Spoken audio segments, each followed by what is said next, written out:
Getting sober is just the beginning. I drank for the first time before middle school. I did it. Like, I'll only drink this liquor. No more vodka, only beer. It's all the freaking same, people. It's all ethanol. Right. You're literally drinking poison. Hard alcohol turns me into a psychopath. I'll just drink beer. It's like only alcoholics have that kind of logic. Within a 4 or 5 month period, had gotten arrested for possession of methamphetamine, had ended up in the ICU. Oh, I just won't do this, or I won't do that drug, or I won't drink that kind of alcohol, or only drink on the weekends. All of that is, alcoholism and addiction. I thought the real problem was drugs and alcohol, but the real problem was me and like how I felt about myself in the world.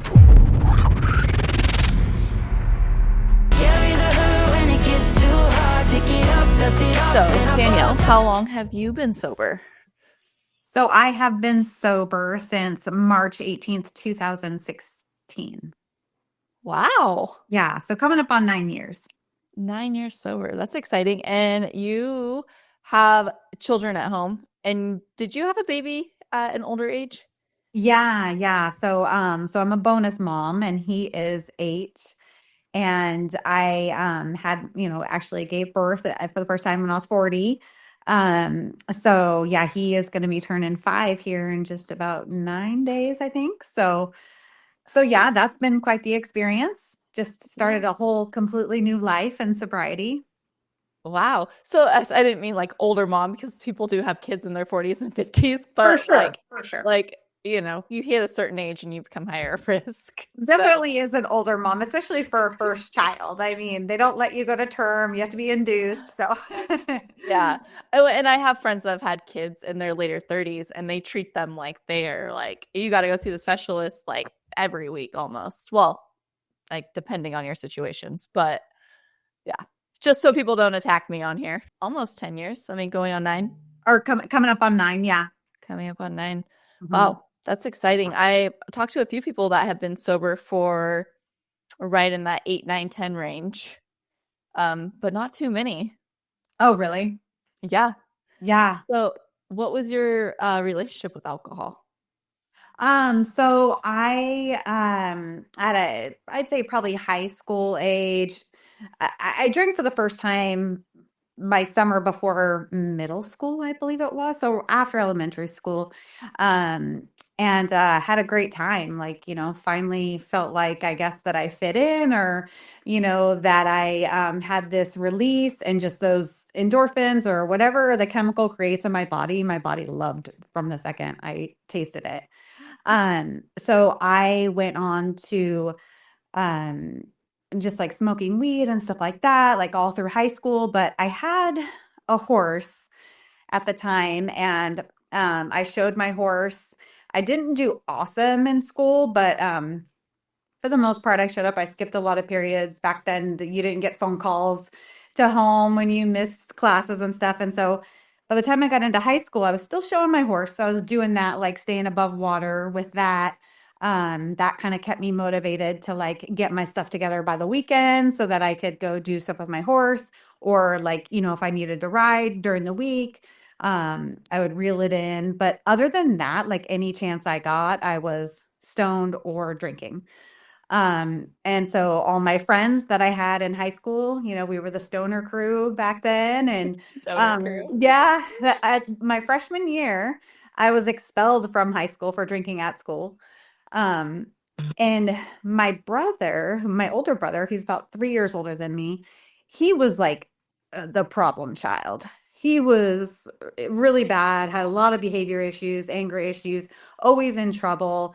So that was kind of the distraction there. So it looked like I was the good kid, just mostly because I was quiet and kind of, I read books, I rode my horse, and did, smoked pot and drank whenever I could. But yeah, that progressed for me. So when I was about 17, 18, my parents got a divorce, which was a surprise. It was not something that, I anticipated or even fathomed was going to happen. And hey guys, I hope that you're enjoying this podcast. Welcome to Nikao Coffee. We are overcoming addiction. This is locally roasted here in Boise, Idaho. I ship it out.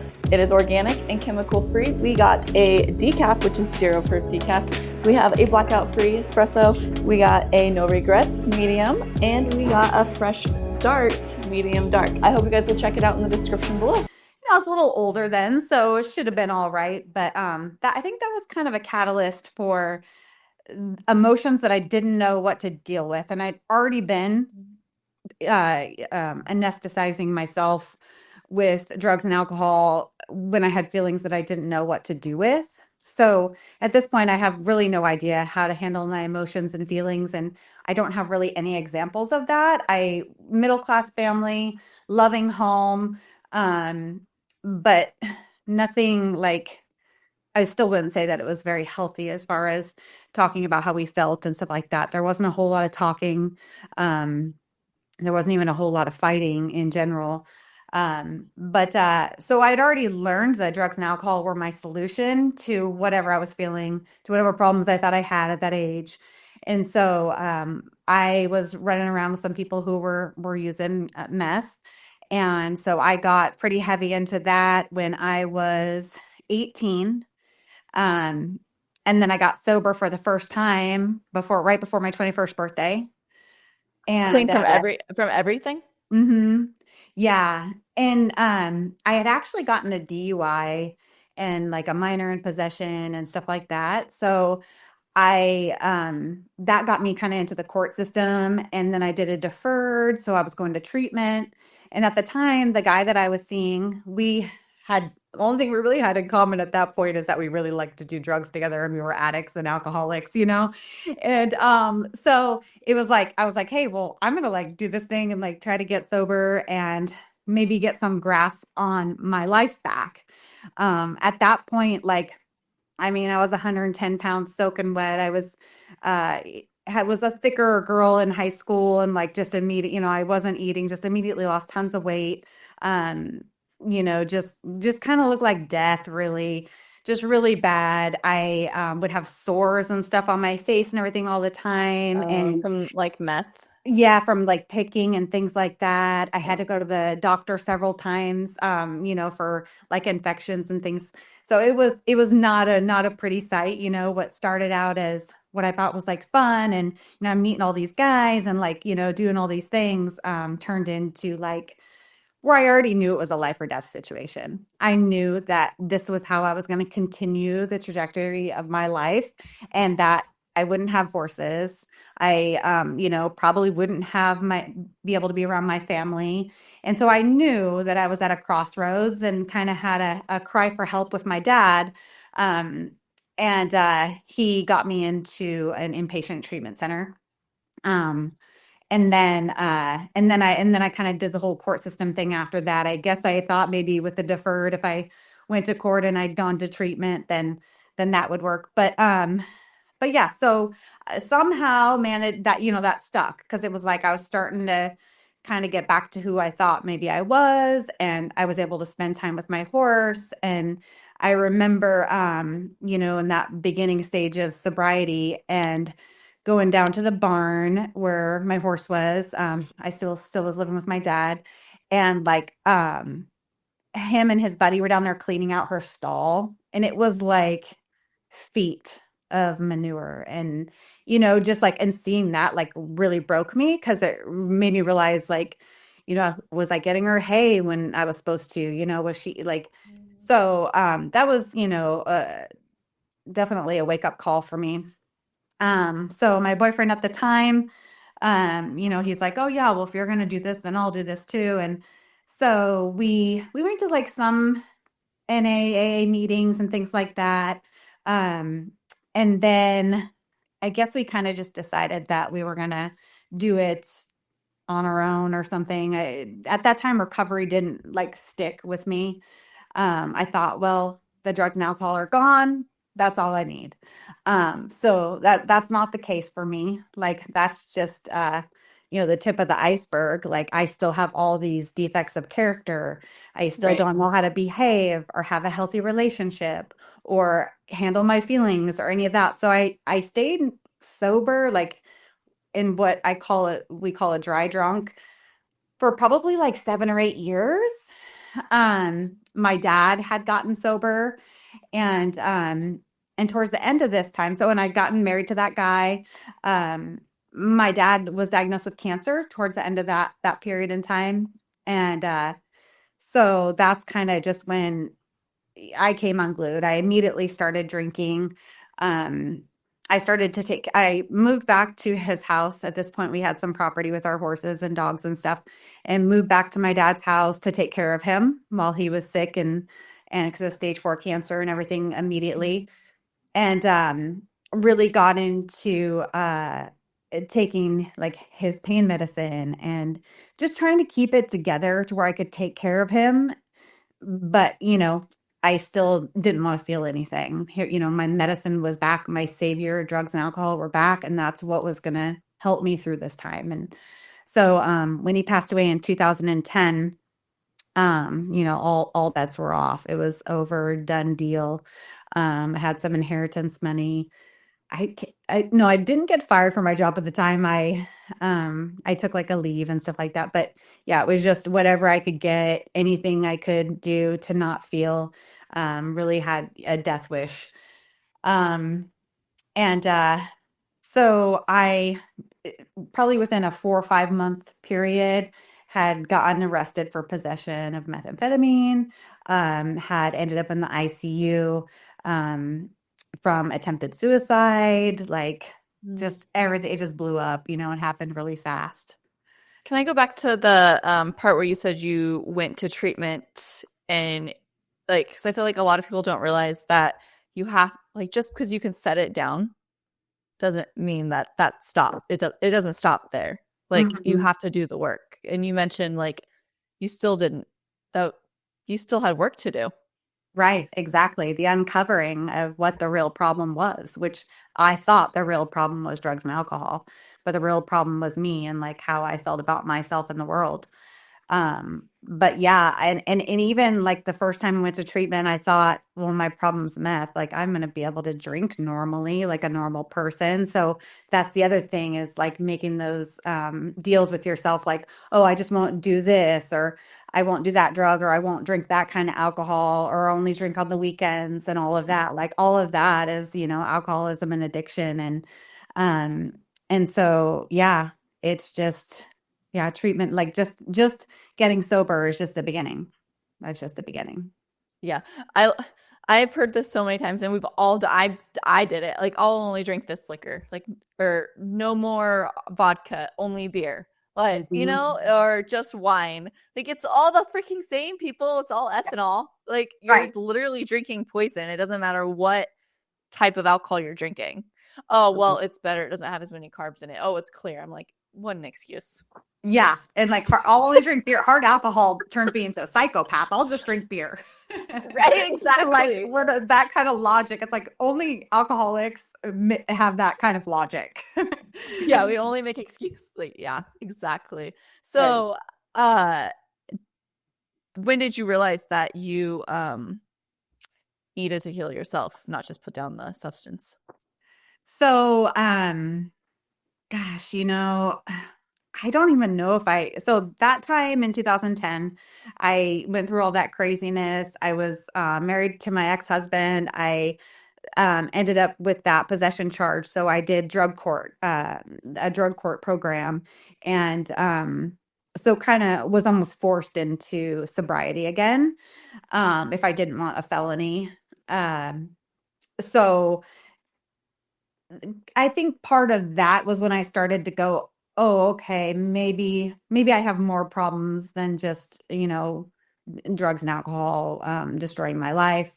But I didn't stay sober that time. I stayed sober for, I believe it was like 3 or 4 years. Went through a divorce with my ex-husband. He was, sleeping with some gal in the rooms. I was going to meetings and stuff like that. And so, and the amazing thing is like through all of that is when I first started working the steps with a sponsor and first started uncovering and looking at that. So I would say that period, probably about a year or so after I had gotten in trouble and been forced back into sobriety, that I started working with the sponsor and started looking at the steps and started thinking that there might be a power greater than myself, which was really, really hard for me to grasp. And I had just like this huge resentment against whatever higher power may be there to where I said I didn't believe. But yeah, I don't think that's the case now. Do But you that's think what you I'm had saying. some do you think you had resentment because your dad passed? Like, why did your dad, or he had stage 4 cancer? Mhm. What did alcohol, okay, this sounds so stupid. What did he have stage 4 cancer? So he was a carpenter, master carpenter, real old school, super hard worker, worked himself to the bone, but otherwise was very, very strong and healthy. And when he got sober, he started to be a different person to me. Like he started to be the dad that I had wanted because when I was growing up, he was very he was scary. He was the punisher. He was standoffish. He didn't communicate with us. But like him, what I didn't know was, him and my mom getting a divorce was the best thing for them. My dad kind of started coming out of his shell. I got a better relationship with him. My brother eventually got a better relationship with him.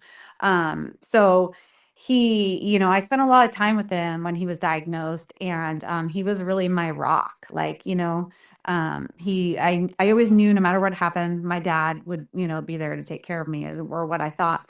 But he had a really rare form of cancer and he did smoke cigarettes still. They don't know exactly what caused it, but he was an alcoholic. He did drugs and stuff like that too. Very functioning alcoholic.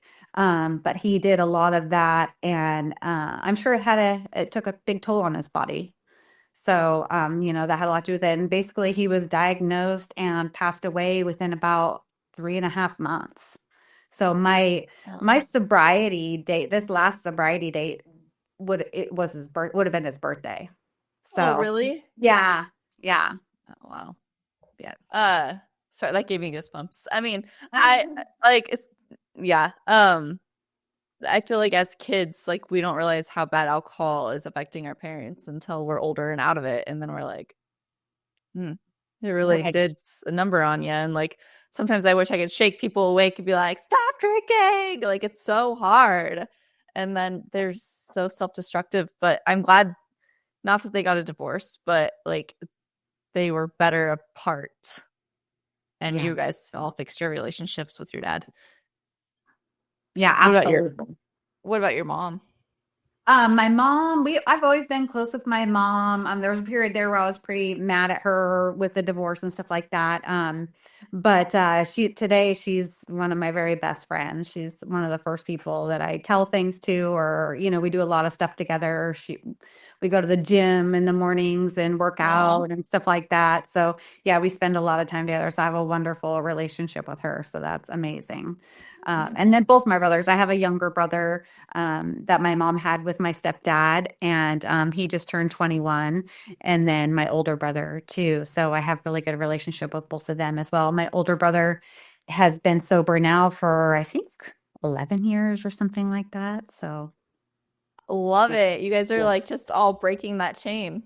yes, yeah, absolutely. And that's kind of like what you're talking about growing up and seeing that stuff. It's like that was what was normal. Like it Right. was normal to do that. It didn't seem like my life was any different than anybody else's. But, looking back and looking around at the people that, the same age as me and stuff like that, my life was quite different than theirs. Yeah, I grew up, I mean we're the same generation and we're just a couple years apart, but uh like just the way we grew up with alcohol being surrounded with us like constantly. I mean, there wasn't necessarily I mean, I was around drugs, but like weed, whatever. But yeah, it's it's a different time.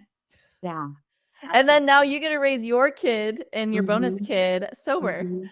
Yes, I know. Yeah, it's amazing. I was in a meeting last night, and the topic was like, what are our freedom from and our freedom to, like our freedom from alcohol and our freedom to, and I thought to be a parent that my kids don't have to see me drink and do drugs and have this toxic, dysfunctional life. Like they actually get a chance.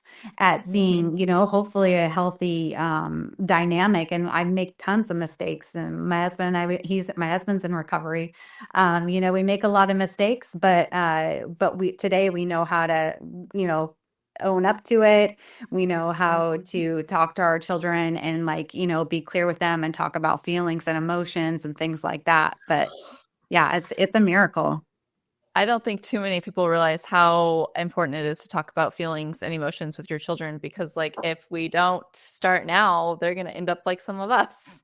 Right. Absolutely. And the odds are, with both me and my husband being alcoholics, like the odds, of one of them having something like that go on is definitely real.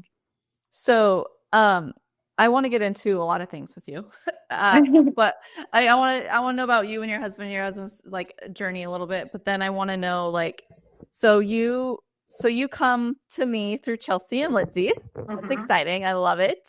There's another Lindsay that actually sent me Lindsay, Lindsay with an A. So Lindsay Okay. with an E sent me Lindsay with an A. Oh, Um, uh, and so I just love the connection there that you guys have in Washington. Like I like apparently the AA there must be like phenomenal. And are you guys part of the like you guys all have your own little thing, right? yeah. In fact, Lindsay, I just talked to her and hopefully her and her daughter are going to come see my horse actually on Sunday. So she wanted to come over and snuggle these puppies that we have that. Ah. Yeah. But yeah. So, Um, well, we do a lot of stuff together, and they're very active in like the events and things like that too. So we did like the Halloween Boo Bash, and we all dressed up as the Spice Girls. oh, I think she So mentioned that. yeah, That's it so was cool. fun. Yeah. I love like because I know, and I just got attacked in one of the videos that I said that I would never step foot in AA, but like I wasn't in a place that I needed AA, and for personal reasons, I am very uncomfortable, and like I haven't shared my story to the world yet, so I'm just uncomfortable going to AA. But I love when I hear women finding AA groups that like you guys become like soul sisters. Like Mhm. I love it. Like it's absolutely amazing. Like I don't like I think if anybody can get sober, like if you have to use AA, if you use a different like way, like there's so many ways to get sober. And like and not every way is for every person. Like but after like you're the fourth person I've talked to from the same area and I'm like holy cow they've created this like absolutely amazing group. So if anybody's watching you guys should go find them. You guys are in Olympia area. In Olympia, yeah, yeah. Oh, there's a women's meeting on Friday nights at 6 o'clock that the three of us often are at, and some of our other girlfriends and stuff like that. But yeah, there's 5 to 10 women that I could call right now that would pick me up off the floor. No question, no doubt about it. And I've never had anything like that. So yeah, the community here is really strong. So I actually lived in Idaho for a few years. That was Oh, really? my last relapse. That time that I got sober in 2010, I moved to Idaho with I got a guy from AA, and I lived in Nampa for a couple of years. Oh, I'm like Yeah. super close to Nampa, like So 15 you're in 20 minutes. Boise, right? Yeah, I'm in like Oh, southwest, like so I'm near like Meridian. Like okay. I'm not like in Boise, if that makes sense. Yeah, yeah, I worked in Meridian. Yeah. Whoa, what a small world. Yeah, I know. I know. And I loved it over there, but did not love the relationship I was in and the relapse I was in. So yeah, that was pretty rough for a little while over there. But I still have the horse that I got there. Oh, really? Yeah. Yeah. Love it. Well, Mhm. we're gonna have to come visit and see your horse. My daughter's obsessed with horses. Oh But yeah. I had horses growing up too. So I mean, it's just in the family, I guess. But so you guys have created this amazing like powerhouse of women from an AA group. Like can you walk me through like your first like what brought you to that AA group? So So when things went really, really wrong moving over to Idaho, and I didn't really stay connected to a recovery community, and I also wanted to say that that like my journey is like you're saying, my journey is totally different than everybody else's. Some people live a perfectly happy, wonderful life in sobriety without AA or a higher power or any of that. Like Yeah. you said, whatever works for anybody, it works for everybody. This is what the only thing I know that works for me that that helps like change me into the woman that I want to be. Right. Um, So, I want to get to your story real quick, but I did ask my counselor about that because that comment, like, just like, I don't know, I just let certain things get to me. But I was like, how do you know when to send somebody to AA and send them on it? I said, how do you help people that are struggling with alcohol? And she's like, depending on their personality, I'll send them to AA. I won't say which type of personalities. She's like, but there are some people that you just need to help walk through like what they're struggling with, their triggers and like all these like things. And finally, I mean, different people need different things. And so I'm mhm. like, got it. Thank you. Like it was more of a conversation, but it made me feel better about like, well, I created my own community and it helps keep me sober. And Right. I wasn't planning on quitting drinking when I went, when I started 75 hard. So the ultimate goal was just not to drink for 75 days. So Right. I didn't even think AA was even like, I didn't even think about it. Like, I don't know. But anyway, so what led you to your now group? So when I moved back here, and the day that my mom and my brother came to basically pick me up and bring me back from Idaho was the day that I quit drinking, which was March 18th. My dad would have been my dad's birthday in 2016. And when I came back, like I knew immediately that the only chance I had is if I went back to the rooms. And I had done, the different fellowships and had always felt I had started to feel like AA, that kind of recovery was definitely more for me. And so when I came back, I knew that's exactly what I needed to do. And it took really years to find the group of women that I have now, a lot of years. And being a mom and then I had my son right during COVID and stuff like that, it was kind of hard to stay like connected and all of that. Um, but yeah, my sponsor, uh, her wife sponsors some of these other women too in this group. And it's like, yeah, it's just a great group of women. Especially coming back brand new to sobriety and stuff like that, like didn't trust women, didn't really want anything to do with women. Um, you know, um, and so it took a long time. And it's not to say that you come to meetings and everybody's safe, because that's not true. It's not true about the men. It's not true about the women. Like, when I was that like broken and lost, like anybody who, wanted to spend any time with me was somebody that I wanted as a friend, I guess, at that time. But that changes over time as you get healthier and see who's healthy. Right. Right. So you that was March 18th was your sober date. You were drinking March 17th and like you just woke up on the 18th and you were like, I'm done. No, I had quite the DV situation over in Idaho. And Oh, my ex I had think we mentioned I think we talked about this a little bit and I asked if you were willing to talk about it. yeah, yeah, and that's totally fine. I have no problem sharing about it.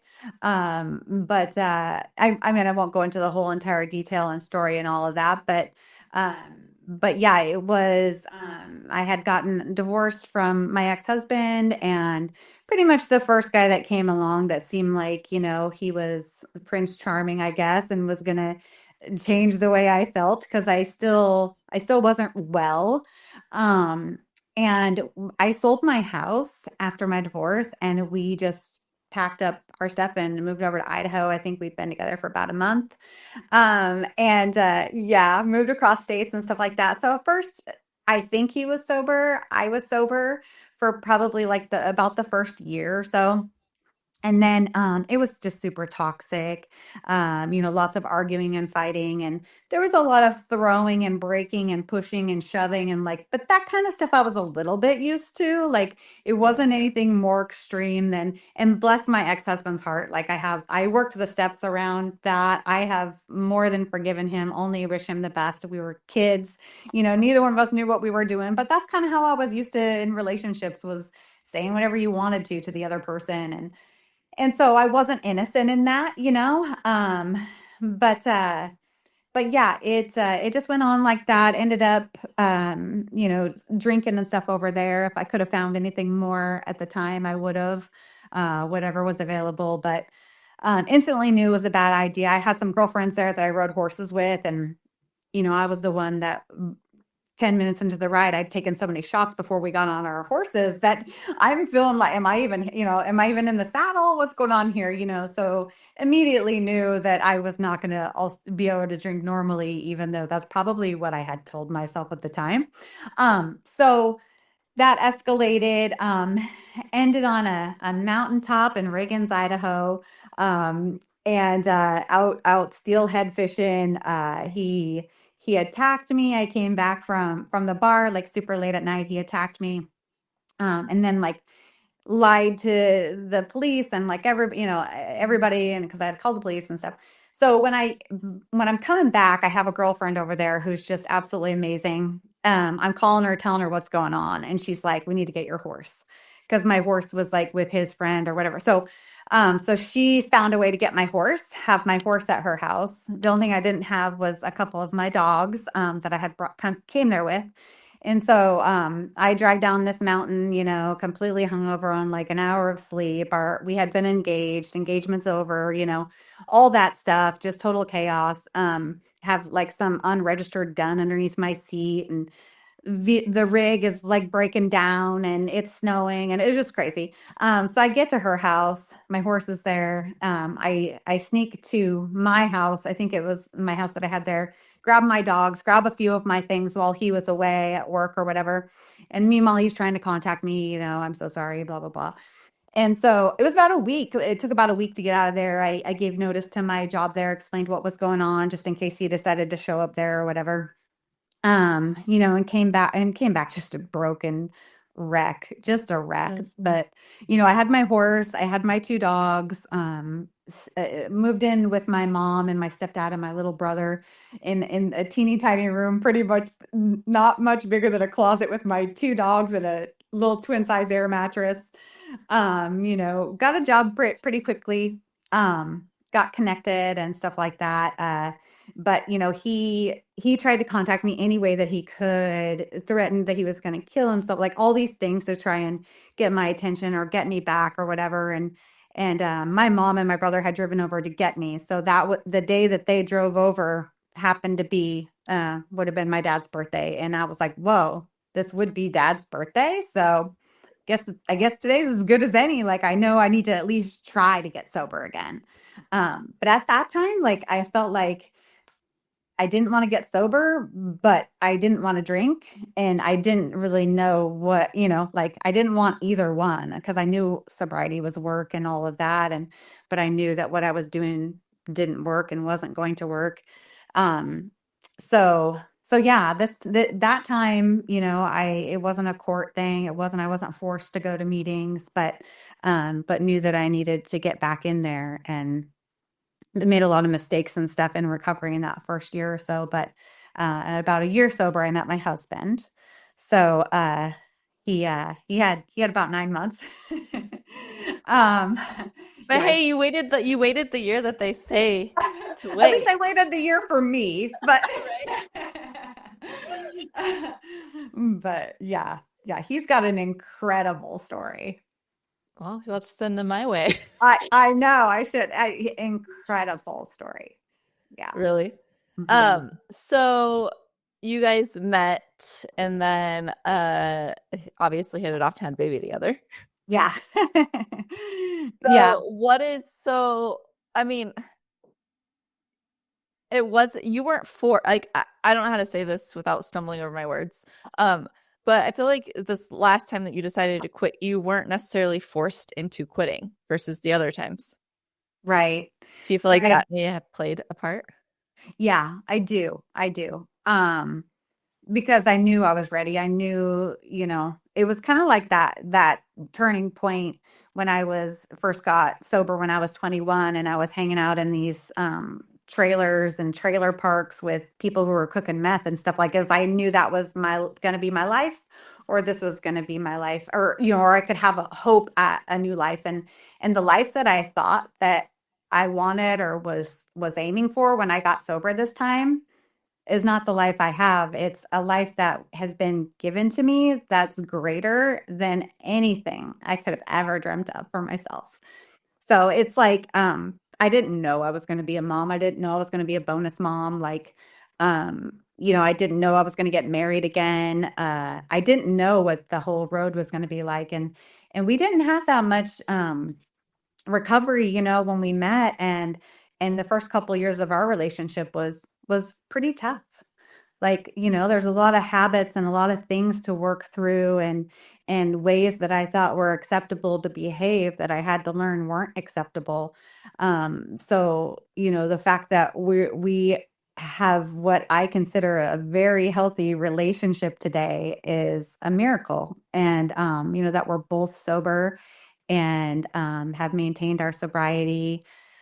My husband started a company 6, 7 years ago that's just hugely successful, a construction company. And so, like, we get to do a lot of really fun things. And, when I came here and I had nothing and I had no idea how I was going to get my own place or, pay for gas or whatever. And, there were times in Idaho, we had to go like fishing to get food to eat and had our power shut off. I had to call my mom, see if she could help me turn power back on. Like those kinds of things. Like I don't have to worry about that stuff. He's an incredible human being, and just has overcome all odds and things. I'm in awe of him, like, and how amazing he is and how present he is as a father, and how he prioritizes us and is like truly honest through and through, and the work that he has put in to be the person, the father, the husband, the community member like that he is today is just blows my mind. And yeah, just like it's incredible, really. We both like, we go into like a meeting or two a week, and have sponsees, and we have a sponsor, and continue to work the steps and continue to work on all of that stuff. So that's what makes us work. And like, for me personally, like I never thought I would truly be happy, and I didn't know what that looked like. And like these last couple of years, I'm like, this is real happiness, like real happiness, real peace. Um, like this is really living life. And of course I wish we would have been able to do this sooner. But there's still a lot of life to live for sure. But like, I know so many of us are like, oh, I wish I didn't drink all those years. But at the same time, like, that drinking led you to your life now. Yeah. And to be able to And appreciate it. yeah, exactly. Like, yeah, I mean, you're like genuinely happy. Like, you wouldn't have known that if hadn't you gone through all your trials. How old were you when you got your DUI?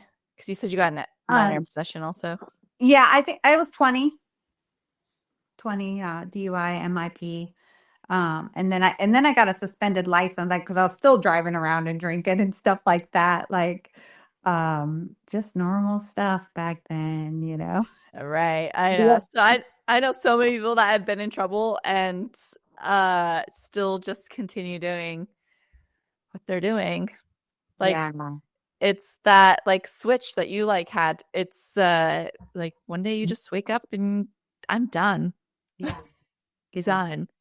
So you started working the steps, and do you think that is what really started healing you instead of just setting the substances down this time? You actually like worked it. Yeah, absolutely. And I've been through the 12 steps probably 5 times or so now in recovery. And just like developing that relationship with my higher power uh is what so the work that I've done, the internal work, the work that I've done with my sponsor and my sponsees and things like that, like that is truly what I believe has keeps me sober and has changed me for the better. And just learning what was it finally paying the consequences for ways that I thought I could behave. Like growing up just thinking that if I was the biggest, baddest, scariest mofo in the room, that I was going to get my way. And I treated people that I thought I loved and that, I thought loved me, like I treated them that way. Like, I'm a bulldozer coming through, do it my way or get out of my way. Like, this is how it's done. This is how we're doing it. This is what you need to do for me to today. Like, I, hopefully, at least several times a week, I try to do it every day, but like, what can I do for somebody else? Right. How can I get outside of me, me, me, me, me, and not be so self-absorbed and give back to others and stuff like that. And like my sponsor talks a lot about recovery kind of being inconvenient, especially when we build these big, beautiful lives and we have these children and animals and hobbies and vacations and all these things we want to do. And going to a meeting sometimes is like, I don't know if I really want to do that, but like that's my way of trying to give back. Even if all I do is go to that meeting and maybe share, or go to that meeting and say hi to somebody that I haven't ever seen before. Like that's what it's all about. And that doesn't come natural to me. What comes natural to me is, trying to control everybody and everything and putting myself first and only caring about my own needs.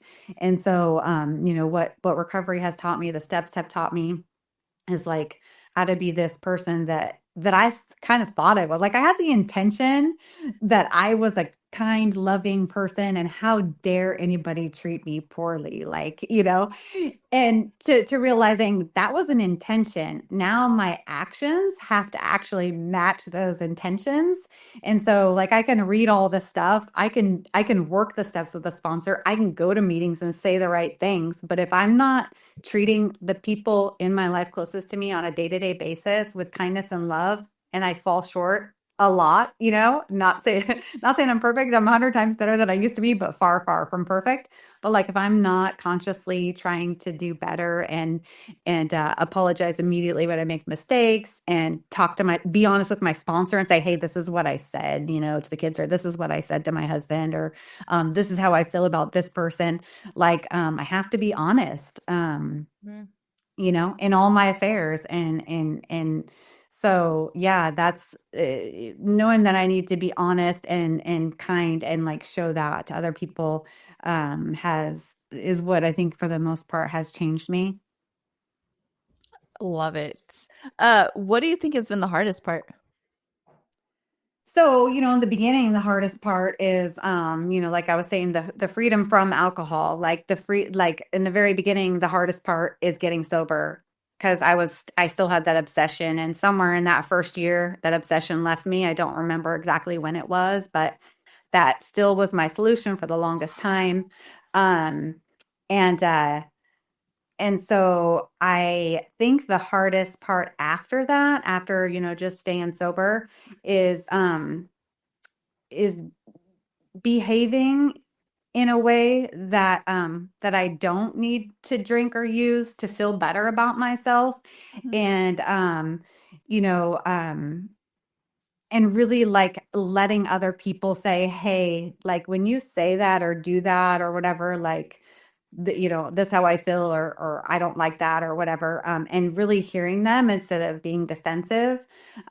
Whether I'm working the steps and my sponsor's like, oh, okay, so you said this, but what I see is, and I'm like, oh, and that's why we do that stuff. It's like this Yeah. uncovering of hey, and I guess, the whole purpose of all of this is like, to find that happiness and peace in life that is what I believe that we're here for, is like, to have to be connected to other people and animals and nature and like all of that, and just feel content and not be trying to like blow through life and bulldoze through life, which is what I did before. But so sometimes the hardest part is just showing up. But then again, that's the part that I have pretty much done perfect, almost perfectly, is showing up even when I don't want to. And I feel like that is a huge key, is I didn't just say one day, oh wait, all these people, there were times I could have said, these women don't even like me, or they did this and they didn't invite, or whatever, and not go to Yeah. those meetings, or not, just get all up in my own head about stuff. But then when I remember what the whole purpose is, and that I remember that other people are, flawed as well, and everybody has their stuff, is like, okay, so I don't have to take stuff personally. I don't have to leave a meeting because of the way people are behaving, or because the way I think they made me feel, because of what I've learned is, if I have a problem, I'm the problem. I, sorry. I literally just had I had counseling yesterday, and she pretty much told me exactly what you just were talking about. Oh, Because I that's was like sweet. expressing like my frustration with something, and she's like, "Well, maybe like it's." She said it was like my ego getting in the way of like how I feel, and I was like, "Oh, that's gross." Right. Like, Right. It sucks to be like, oh, I mean, because there's somebody in my life right now that's with, very close with one of my family members, and this person is just the full extent of toxic, which, I can kind of have some empathy for, of course, because I was really toxic myself. But at the same time, like, I have to remember that if that person's getting under my skin and stuff like that, then that's my problem. right, I can't control other people. I can only control myself, how I behave, and how I process my feelings and emotions. And I can just hope and pray that I continue to get better at that over the years, because like I say, I'm so far from perfect. I'm not healed. That's why I keep doing this, is because, like, that I'll never be perfect, but that goal of, like, having this perfect relationship with a God of my understanding, and with my husband, and with my kids, and all that. Like, it's okay to, to have that thought in mind. I know I'm never going to be perfect, but I want to uncover, and, every root and rock and boulder and everything in my path to happiness. yeah, I love it. Um, before we wrap up, I want you to, or I want you to. I'm just gonna tell you what I want. Um, like, can you give like women or and men like inspiration of stepping foot into that first AA meeting? Like, just like we know that it's hard, but like seeking help some way, shape, or form. Like, what does it take? It's like, just do it. Honestly, like, it's kind of like, and this is something I'm dealing with right now, is I get up really early in the morning, and I go work out really hard, and like, and I just have tried this thing where I count down from, 5, 4, 3, 2, 1. I don't press snooze. I just hop out of bed. It's like one of those things. It's like, F your feelings, walk in the room. We go to those meetings, like, those of us who have been around for a little while, like, we go there for you, for new people. We want nothing more than to see other people get this, because it was freely given to us.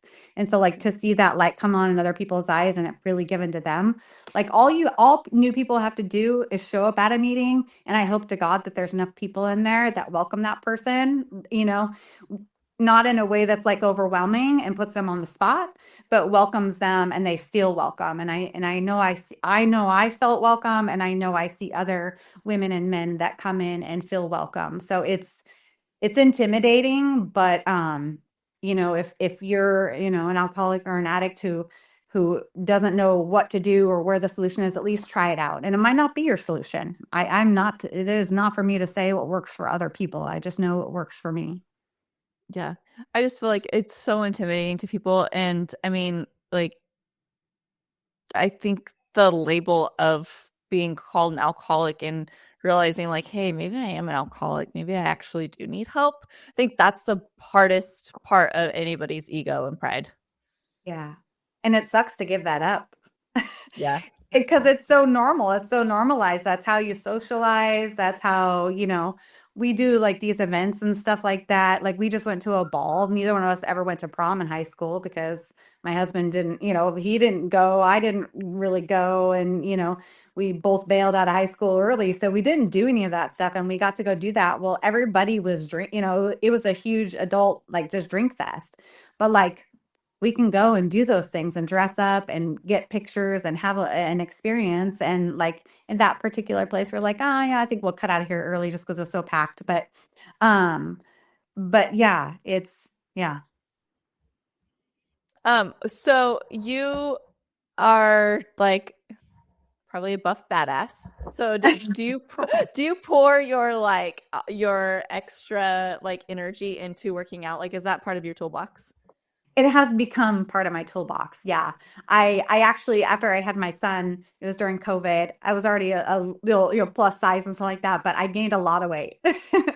And so I've lost a lot of weight. And I love lifting weights. It's no longer about well, I shouldn't say it's totally not about what I look like, but it's more about how I feel and being strong. And like, I always thought I was strong, because, just thought I was this tough chick and you can't hurt me, I'm gonna hurt you and stuff like that. But like actually feeling like I'm physically strong and continue to strive to get stronger and stuff like that is huge. It's huge for my self-esteem and like um when I am able to do that in the morning, like the rest of my day, like spiritually, mentally, emotionally, like all of those things, even though I'm tired because it's really early, but it's wonderful for my day. It's a wonderful addition. And that's, the spiritual, mental, physical, emotional, like sobriety or health and like being healthy in all of those areas is a huge part of why I'm so happy today. All of those things. And you don't have to do all of those things right away. When you're brand new, it sounds overwhelming. Steps sound overwhelming. Finding a higher power sounds overwhelming. I know that was never, ever on my to-do list. So like all of that, so you don't have to know any of that, do any of that, like, and you just show up and, if you're not, and if somebody's not sure if they're an alcoholic or an addict, there's a lot of different 12-step programs too. They're not just AA. That's what our literature is for. Like our literature talks about what an alcoholic is and the different types of alcoholics and how you can find out if you're an alcoholic. So I guarantee if someone comes into the rooms and they're unsure if they're even an alcoholic, they're going to find out if they want to Yeah. find out. Because It it's an inner thing. Like I can't say if anybody's an alcoholic. Without exactly. the inner, yeah, from our inner being, we learn that. I think the word alcoholic is there's so many definitions to it. Yeah. It's like, oh, you drink one a night, you're an alcoholic. You drink, I'm like, no, if I drink 10 a night, I'm an alcoholic. Like, like it's like, but everybody's version of alcoholic is so different. But Yeah. yeah, I mean, it's such a broad, I don't know, thing. Right. For me, it's like when I take that first drink or that first drug, I don't stop. I don't stop. And that's all and that really, it gets to be all I care about. It doesn't like the first time that I've relapsed or whatever. That's not what it was, but like it gets to be the only thing that I care about. I don't care about anything. And I can't even imagine, parents and stuff that become alcoholics. And I thank God I have never had to experience that. I can't imagine anything being more important than my husband and my children, but I also know how strong alcoholism and addiction is and stuff. And a lot of people separate alcoholism and addiction. And I did that for a long time because I thought one or the other, they're separate and they might be, but to me, they're not. So like I can go and I say I'm an alcoholic, so that it's like a singleness of purpose in whatever program I'm in. If I go to the other fellowship, I say I'm an addict but I don't need to say I'm both because to me that's repetitive. Like an alcoholic addict, like the recovery to me is the same. Yeah, The disease is the same to me. exactly. Well, Danielle, I'm so excited that you came. We finally like made it happen. Yes, yes, me too. Thank you so much. This is a And super cool opportunity. yeah, I like, you're giving back by telling your story and I mean, it's exciting. I'm excited to see the feedback from my community because I mean, there's gonna like soak you up. Oh, I love that. Yeah, no, we need to get my husband on here for Yeah. sure. It's not scary at all. I mean, it's not scary. He would he'd be good at, he just did a podcast for his business. So I know he can do a podcast for his recovery too. Yeah, we'll tip my way. Yeah. But I well, will. thank you so much. Yeah. Thank you very much.